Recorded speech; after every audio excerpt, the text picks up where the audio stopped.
Алтын бұйымдар зергері. Әкесі мен шешесі өлгенде Радош 18 жастан жаңа асқан.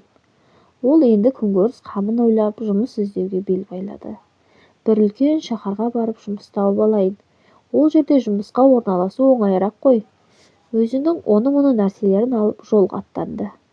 Шаһарға жақындай бергенде даналық пен ақылға кездесті. Асқан дана, керемет ақылды, он саусағынан өнер тамған, шебер болғансып, бәрін істеймін деп мақтандай келіп. Радош шаһарды аралап жүріп, алтыннан бұйымдар жасайтын шеберханаға кездесті. Онда зергерлер, шәкірт балалар жұмыс істейді екен. Бұлардың осындай нәзік өнерлері Радошқа бірден ұнай кетті. Сөйтіп ол басқа жұмыс іздемеуге, алтын бұйымдардың шеберлік өнерін үйренуге бекінді. Талабын бұлжытпай жүзеге асырды. Шеберханаға кіріп, иесіне бас иіп зет көрсетті де, маған өз өнеріңізді үйретіңіз деп жалынды. Мақұл, деді шеберхана иесі. Жасың қасыңқырап кеткен екен, мейлі, сонда да қабылдайын. Бұл өнерге жетілгенде сен тура 26 жасқа келесің. Дұрыс айтасыз, зергер. Ал енді осы бастан айтып қояйын, үйреткен ақыңызға төлейтін ақшам жоқ. Кейін сіз маған мейлінше риза боласыз. Мен жұмысқа оңтайлымын, жалқау емеспін деп Радош оған уәде берді. Құп болады, қал осында, деді зергер. Оған жұмыс істейтін орнын көрсетті. Радош сандықшасын жерге қойып дереу іске кірісті. Басқа шәкірт балалар әуелгі кездегі іске шорқақ, қопайсыз деп Радошты ажуалап еді. Кейін көп замай бәрі де жым болды. Бұдан бұрын 2 жыл ұдайымен шәкірт болып істеп келген өзге балалардың бәрінен де Радош өте тиянақты, ұқыпты болып шықты. Ол алтын бұйымдардың шеберлігіне небәрі 1 аптада жетіліп алды. Арада 2 апта өткенде қарасақ, көздің жауын алғандай, мұқым ел қайран қалғандай әдемі жүзіктер, сырғалар, білезіктер жасады. Мен осыған не дерімді білмеймін, деді шеберхана иесі өзінің әйеліне. Осы бала бізге келмей тұрғанда зергерлікке үйренген бе, мені алдап жүр ме, немесе өзі маңдайында жұлдызы жарқыраған біреу ме? Жоқ, жұбайым, ол сені алдамайды. Оның өзі барып тұрған шыншыл бала, деп әйел іске ұқыпты шәкіртті қолдайды. Радош 1 айда кемел зергер болып шығады. Шеберхана иесі оны өте жақсы көреді. Екеуі бір күні шаһар аралап жүреді. Бұл ұлан-ғайыр үлкен шаһар патшаның астанасы. Патша дарбазасының алдында ұзын сырыққа шаншып қойған адамның бас сүйегін көрген Радош, бұл басты неге бұлай іліп қойған, деп сұрайды иесінен. Патшамыздың ай мен күндей сұлу қызы бар. Бір жаманы 12 жасқа келгенде қыздың тілі байланып мылғау болып қалды. Дертті болып осындай күйге ұшырады ма, не болмаса жорта сөйлегісі келмей ме, оны ешкім білмейді. Патшаның сарайына келіп қызын емдемеген емші қалған жоқ. Дертін зерттеп тексермеген ғалым қалған жоқ. Әйтеуір не керек, солардың ешқайсы қызды сауықтыра алмады.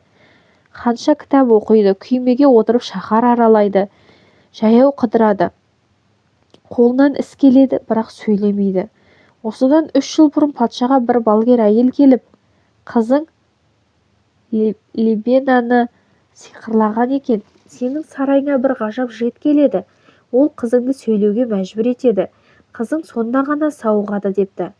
Қарапайым адам болса да, мейірбан адам болса да, тіпті кім болса да бәрібір сауықтырған адамға қызымды әйелдікке беремін деп патша дереу жарлық шығарған.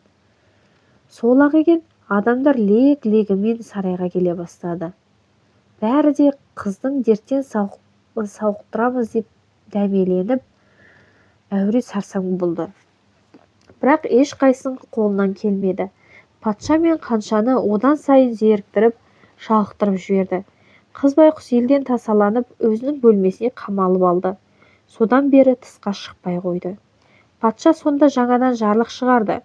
Ханшаны дертінен сауықтырғысы келген адам 3 күнде сауықтыра алмаса, басын кесіп аламын деп жариялады. Емшілер қорқып тыйылып қалды. Енді сол 2 арада шамалы уақыт өткенде патша сарайына бір жас мырза келді. Кескін келбеті келіскен әдемі жігіт екен.